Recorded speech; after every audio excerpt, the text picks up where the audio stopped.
There's a specific psychological event that happens inside an empath long before anyone around them notices anything different on the outside, and understanding it changes how you see every relationship that came before it.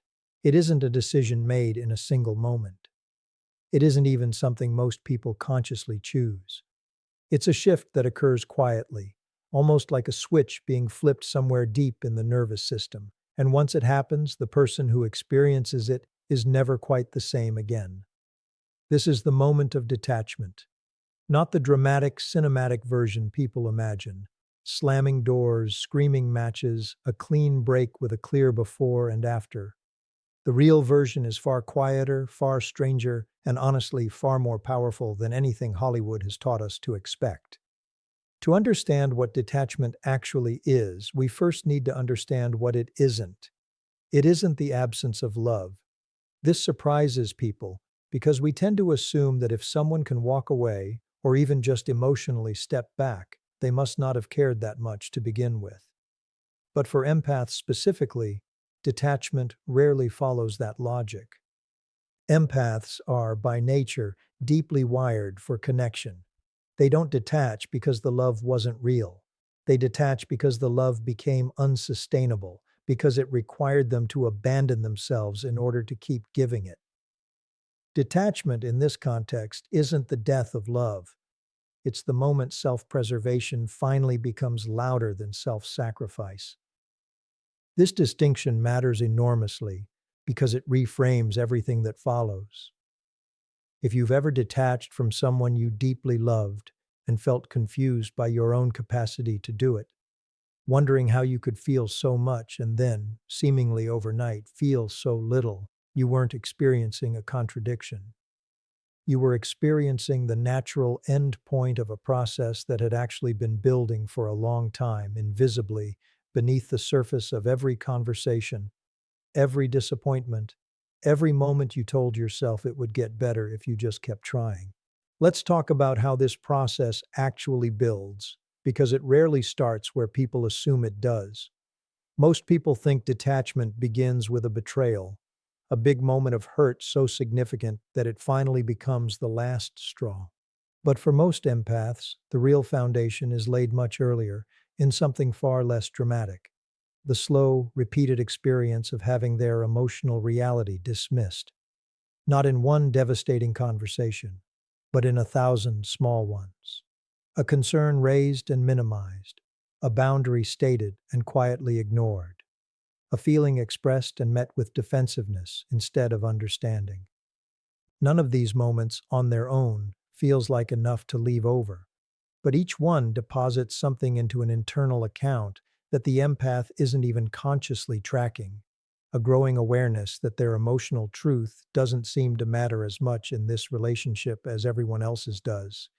This is where something important starts to happen, something that explains why detachment, when it finally arrives, can feel so sudden, even though it was never actually sudden at all. The empath doesn't stop caring all at once. What happens instead is that their nervous system starts to quietly reroute its investment.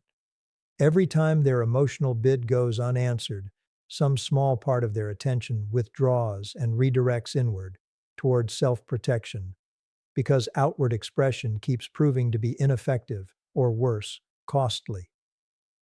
This is not a conscious strategy. It's closer to an instinct, the same way a hand pulls back from a stove without a person deciding to pull it back. Repeated emotional injury creates a kind of protective reflex, and that reflex is the seed of everything we call detachment later. Here's what makes this especially difficult to recognize from the inside while it's happening. The empath often keeps performing the old patterns of care long after the internal investment has already started to shift. They keep showing up, keep trying, keep offering the benefit of the doubt, because that's simply who they are, and because unlearning years of relational habit doesn't happen as quickly as the internal shift itself. This creates a strange and disorienting gap, a period where someone is still acting devoted on the outside while something inside them has already quietly begun the process of letting go. This gap is often mistaken by both the empath and the person they're with as evidence that everything is fine. But it isn't fine. It's simply delayed. The behavior hasn't caught up yet to what the nervous system already knows. This delay is actually one of the most important and least discussed parts of this entire psychological process, because it explains a pattern that confuses almost everyone who goes through it.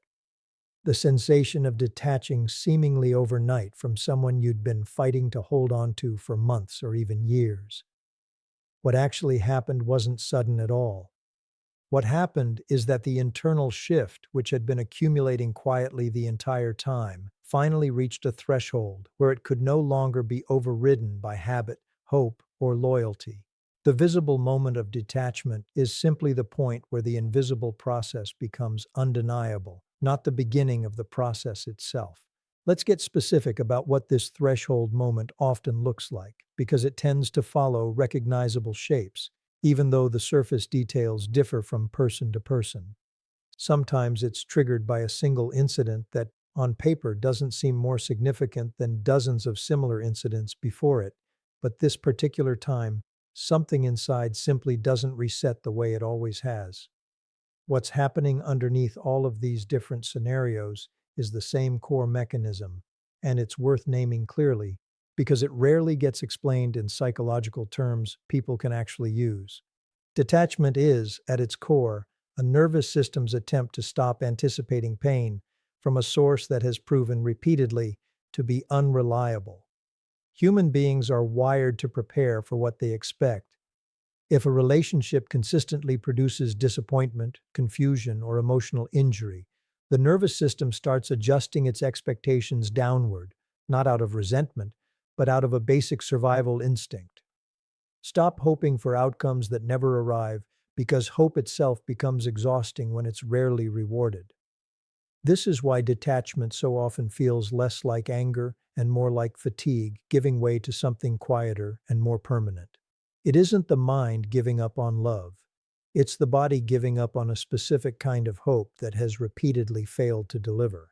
This is where we need to talk about something rarely discussed with real precision: the difference between detachment and dissociation, because empaths in particular are prone to confusing the two, and understanding the distinction matters enormously for anyone trying to make sense of their own experience. Dissociation is a survival response that happens during overwhelming stress, a kind of emotional numbing that occurs because the intensity of what's happening is too much to process in real time. It's protective, but it's also often involuntary and disorienting, leaving a person feeling foggy, disconnected from their own body, unsure of what they actually feel underneath the numbness. Detachment, the kind we're discussing here, is different. It isn't numbness born of overwhelm. It's clarity born of accumulated evidence. The empath isn't disconnecting because the situation is too intense to feel. They're disconnecting because they've finally, fully processed what the situation actually is, and that processed understanding no longer requires the same emotional charge to sustain it. This distinction explains something that confuses a lot of people watching an empath go through this transition from the outside. Why they can seem so calm, even warm, even kind, while clearly no longer emotionally entangled the way they used to be. People sometimes interpret this calm as coldness or even as manipulation, assuming the empath must be performing indifference strategically. But genuine detachment doesn't require coldness, because it was never about punishing anyone in the first place. It's simply what remains once the anxious, hopeful, hypervigilant layer of attachment has been metabolized and released. What's left underneath isn't hostility. It's often something closer to sadness, mixed with relief, held together by a strange, hard-won steadiness that has nothing to do with performance. Now, let's go deeper into what actually shifts internally once this detachment fully sets in, because this is where the real transformation lives, and it goes far beyond simply not caring as much. One of the most significant internal changes involves something psychologists sometimes refer to as locus of evaluation, essentially, where a person locates the authority for judging their own worth, choices, and reality. Throughout the earlier stages of an emotionally difficult relationship, especially one involving manipulation, minimization, or chronic dismissal, the empath's locus of evaluation often gets slowly transferred outward. They start needing the other person's validation to feel like their perception is accurate. They start doubting their own memory of events when it's contradicted. They start requiring reassurance before they can trust their own reading of a situation. This transfer happens so gradually that most people don't notice it occurring in real time. It simply becomes normal to feel unsure of your own perceptions unless someone else confirms them. Detachment reverses this transfer, and this reversal is really the heart of the entire psychological shift we're exploring. As the empath stops investing emotional energy in trying to be understood or validated by the person who has consistently failed to provide that validation, something has to fill the space that need used to occupy. And what fills it gradually is the empath's own internal authority returning to where it always should have lived. They start trusting their own memory again, even when it isn't confirmed by anyone else. They start recognizing their own feelings as legitimate information rather than something requiring outside permission to acknowledge. This return of internal authority is often described by people who've been through it as feeling like waking up from a long fog, not because anything dramatic happened, but because the constant low-grade effort of trying to align their reality with someone else's version of it simply stops. This is also where we need to address something rarely spoken about honestly. Detachment often produces a strange kind of grief that has nothing to do with missing the person, and everything to do with mourning the version of yourself that existed before all of this.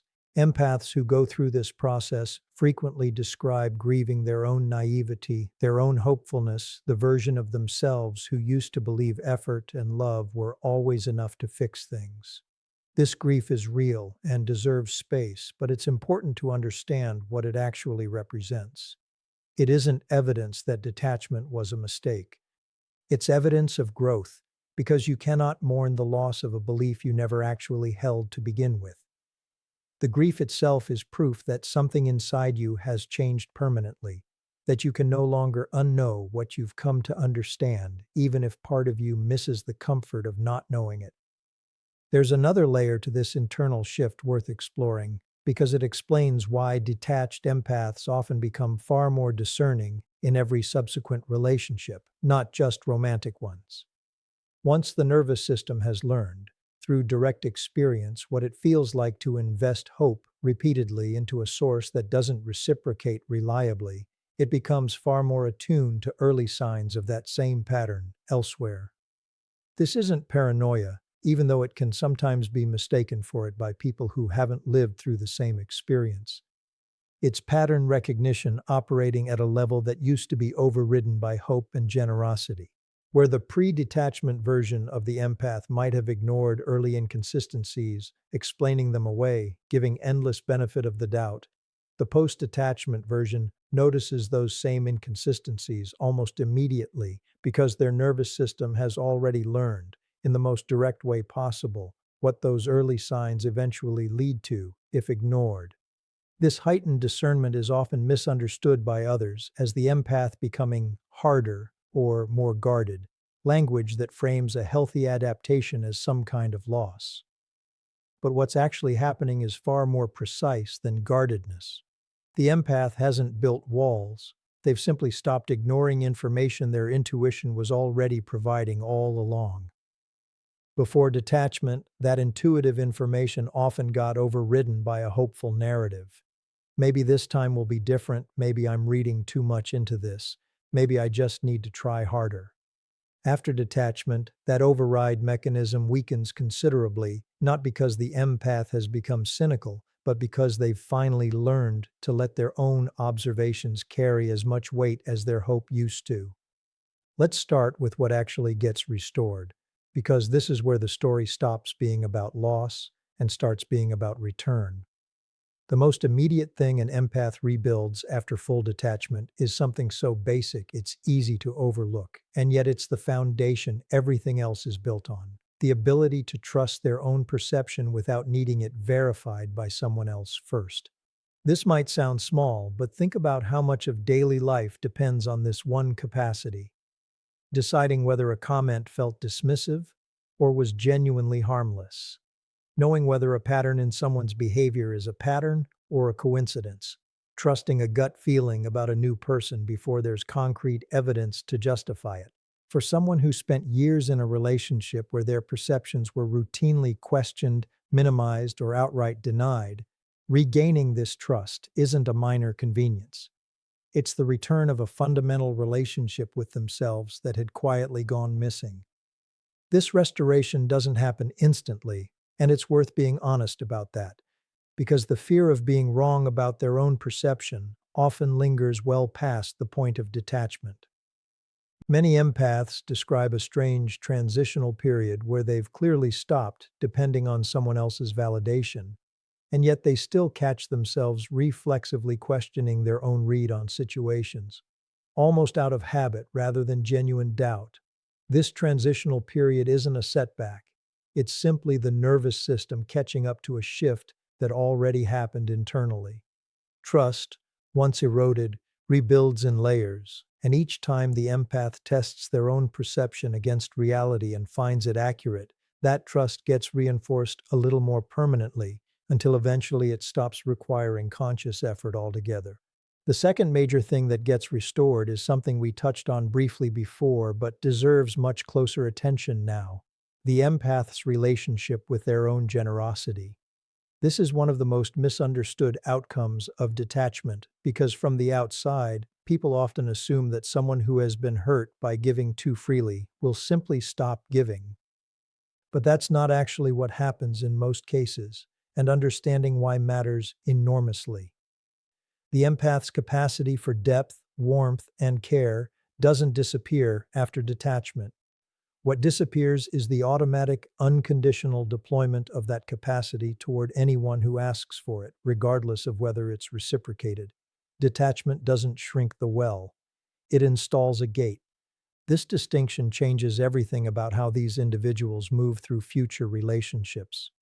Before this shift, generosity often functioned almost like a reflex, triggered the moment someone expressed need, regardless of whether that person had demonstrated any real investment in return.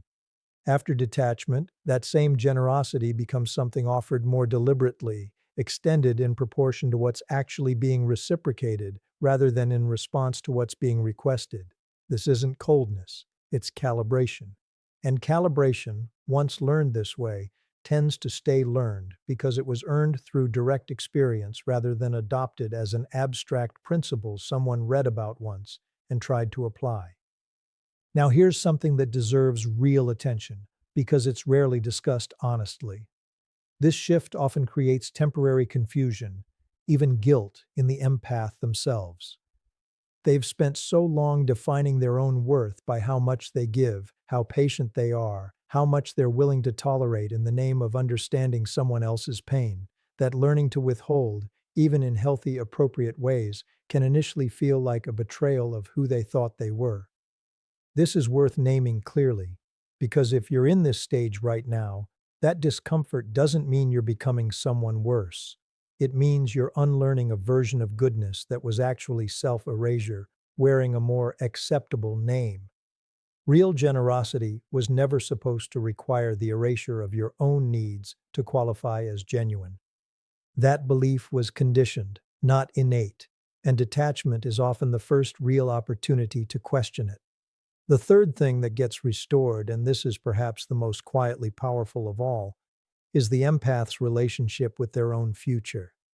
This might sound abstract, but it has an extremely concrete effect on daily life. In the middle of a draining, unpredictable relationship, so much mental and emotional bandwidth gets consumed by managing the present, anticipating moods, preparing for possible conflict, strategizing how to bring up a concern without triggering defensiveness, that there's often very little energy left to think meaningfully about the future at all.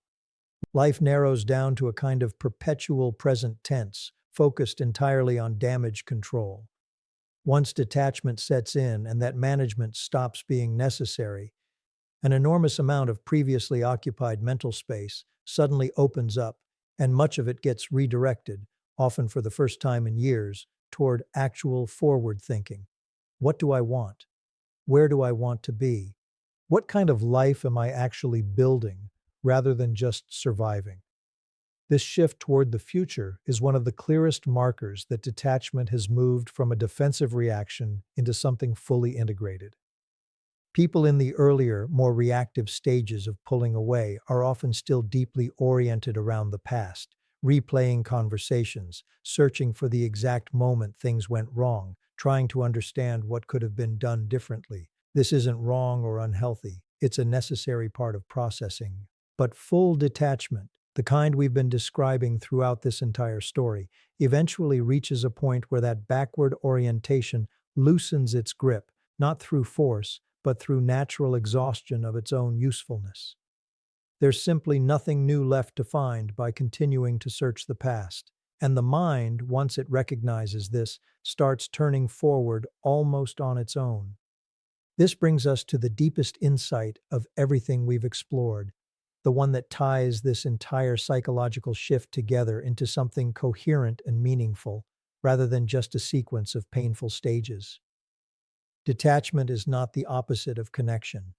This might be the single most important reframe an empath can make, because so much of the difficulty in this process comes from believing that pulling away from one person means becoming permanently incapable of closeness with anyone. But what actually happens is closer to a recalibration of what connection is allowed to cost. Before this process, connection often required the empath to override their own instincts, minimize their own needs, and remain endlessly available regardless of what was being given in return.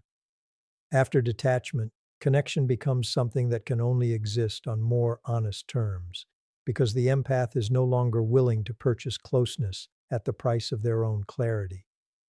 This is why so many people who go through genuine detachment describe their subsequent relationships, whether platonic or romantic, as feeling fundamentally different in quality, even when the surface dynamics look similar to what came before.